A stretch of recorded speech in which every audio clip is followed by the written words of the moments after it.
हवाई जहाज और चौपर से चलने वाले नेता क्या जाने कि जनरल बोगी में सफर करने में कितना तकलीफ और दुख होता है और हमारे यहां के जनरल बोगियों की हालत क्या है। एक बार आप दिल्ली से अगर बिहार आए तो आपको पता चलता है कि साहब ओरिजिनल स्ट्रगल तो ट्रेन से ही बिहारियों की शुरू हो जाती है। अगर एक बार मोदी जी, अश्वनी वैष्णव ये लोग ट्रेन से सफर कर ले तो शायद ये समझ पाए कि एक आम बिहारी का जो जनजीवन है वो इतना आसान नहीं है। और इसी सफर को देखने के बाद जीतन राम मांझी का एकदम से माथा घूम गया और उन्होंने सीधे तौर पे मोदी जी और अश्वनी वैष्णव को टैग करके एक पोस्ट कर डाला कि साहब दिल्ली से लेके जो बिहार में ट्रेनें चलाई जा रही हैं वो अपर्याप्त हैं और ज्यादा ट्रेन चलाना आवश्यक है। जो आधारभूत सुविधाएं हैं वो तो किसी से छुपा हुआ है ही नहीं, बाकी और ट्रेनें चलनी बहुत ज्यादा जरूरी है क्योंकि यहां पे आम जनजीवन बहुत प्रभावित होता है और लोग जिस तरीके से आते हैं वो देख के ये सब कुछ देखा नहीं जाता। पूरी कहानी आपको बताएंगे जीतन राम मांझी के उस ट्वीट से लेके बिहार में ट्रेनों के सफर तक सब कुछ के ऊपर प्रकाश डालेंगे। लेकिन उससे पहले मेरा परिचय जान लीजिए।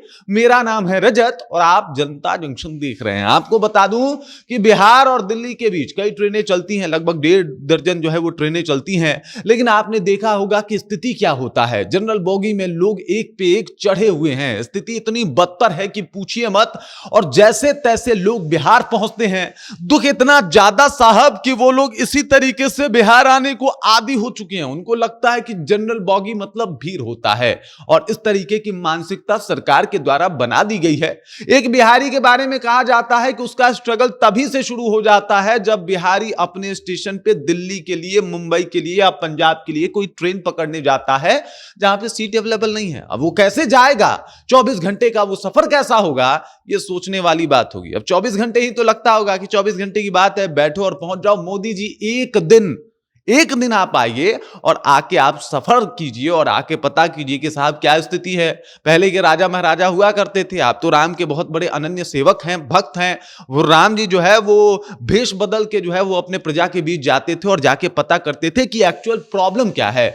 भेष बदल के ना सही, लेकिन एक बार आप देखने ही आ जाइए कि ट्रेन में लोग सफर कैसे करते हैं, ट्रेन की स्थिति क्या है। आप भले एक तरफ वंदे भारत चलाने का दावा करते हो, लेकिन दूसरे तरफ यह भी सच्चाई है कि कोई एक ऐसा वर्ग भी है जो जनरल से ज्यादा किराया अफोर्ड ही नहीं कर सकता।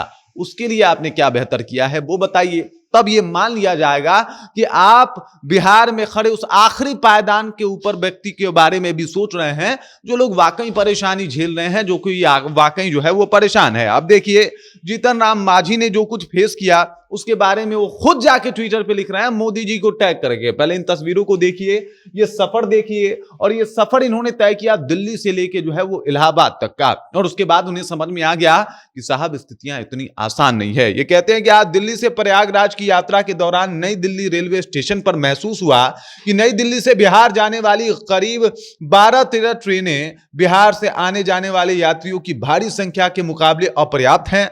जिस तरह हमारी एनडीए सरकार ने पिछले 10 सालों में रेल के आधुनिकीकरण के और आम जन की सुविधाओं के लिए ऐतिहासिक काम किए हैं, उसको ध्यान में रखकर अगर बिहार से दिल्ली आने जाने वाले लाखों यात्रियों के लिए ट्रेन और सामान्य बोगी की संख्या और बढ़ा दी जाए तो सोने पे सुहागा हो जाएगा। ये मांझी जी का कहना है कि साहब बहुत मुश्किल में है बिहारी, और ये सच है। मांझी जी जो बता रहे हैं वो सच है। ये बिहार के पूर्व मुख्यमंत्री रह चुके हैं। बिहार के उस तबके से आते हैं जहां पे लोग ट्रेन तो छोड़िए जनाब, साइकिल तक अफोर्ड नहीं कर पाते। और इस तबके का आदमी समझ सकता है कि ओरिजिनल बिहारी का दुख क्या है। साहब बाथरूम के अंदर कुचा के आना, स्थिति ऐसी कि लोग बाथरूम तक नहीं जा पाता, टॉयलेट नहीं जा पाता, शौचालय की बेहतर व्यवस्था ना होना, ये तमाम तरीके की समस्या होती है, आज भी होती है ट्रेनों में। तब जाके मांझी जी को ये ट्वीट करना पड़ा है जनरल बोगी बढ़वा दीजिए, कुछ ट्रेन और चलवा दीजिए। आप सिर्फ वंदे भारत चलाइएगा उससे काम नहीं चलने वाला।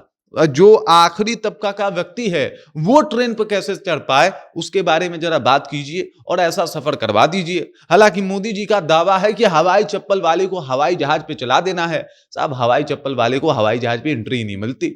स्थिति इतनी बुरी है, किराया उतना सस्ता है नहीं जितना आप बता देते हैं कि भाई किराया तो बहुत सस्ता है। 2 दिन पहले टिकट लेके देखिए, पता चल जाता है किराया कितना सस्ता है।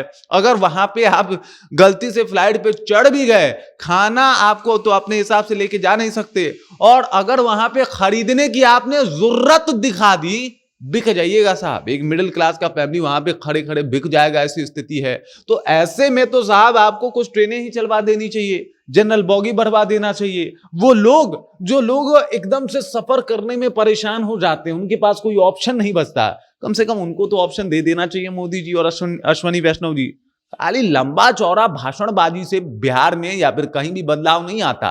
बदलाव की शुरुआत वाकई उस आखिरी व्यक्ति से होता है जो व्यक्ति एकदम से पिछले पायदान पे खड़ा है। अगर उसके बारे में आप नहीं सोच पा रहे, या फिर आपको लगता है कि बिहार तो ऐसे ही है, मतलब एकदम नॉर्मल सब कुछ चल रहा है, तो नॉर्मल कुछ भी नहीं है, स्थिति और भी बहुत खराब है। बाकी इस खबर, इस जानकारी को लेके मांझी जी ने जो स्टैंड लिया उसकी कितनी सराहना करते हैं आप, और बिहार के ट्रेनों के बारे में आपका सफर कैसा है, इसके बारे में भी कमेंट करके अपना विचार हम तक पहुंचा दीजिए। बाकी आप देख रहे हैं जनता जंक्शन और मेरा नाम रिदित है।